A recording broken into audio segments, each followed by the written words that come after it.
L'arrêt du tabac est l'apprentissage finalement d'une nouvelle vie, avec de nouveaux réflexes où la cigarette ne s'inscrit plus. Aller à la consultation d'aide de sevrage tabac permet donc de faire un point et surtout de faciliter ce cheminement. Finalement, c'est l'alliance, voire la collaboration entre deux personnes. Le patient qui est acteur de son sevrage et le soignant qui devient son aidant. Lors de cette prise en charge, le rôle du patient sera finalement de déterminer toutes les circonstances qui entourent la prise de ces cigarettes. Une fois cette analyse faite, il va voir les circonstances qu'il peut changer et il va répéter ces changements afin de faire l'acquisition de nouveaux réflexes où la cigarette ne s'inscrit plus.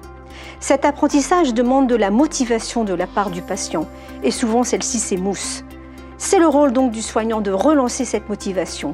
Finalement, le soignant va l'aider dans cette démarche en devenant un vrai coach. Le soignant n'est pas seulement un coach. Ça va être une personne qui va lever les freins à la bonne marche de l'apprentissage. Il va aider le patient à être dans un confort optimal afin que celui-ci ne se décourage pas. Il va par exemple pallier au manque physique en donnant une substitution nicotinique. Il va veiller aussi au moral du patient, moral qui risque de baisser puisque le tabac a une action antidépressive. Enfin, il va le guider dans le choix de ses nouveaux réflexes et dans leur maintien.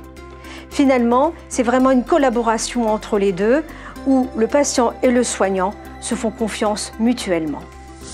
Finalement, l'objectif de la consultation tabac, c'est de permettre au patient de vivre une vie sans tabac de manière naturelle et autonome.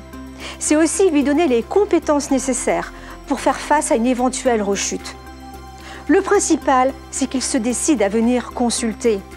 Alors pourquoi pas essayer? Le mois sans tabac, c'est l'opportunité d'essayer.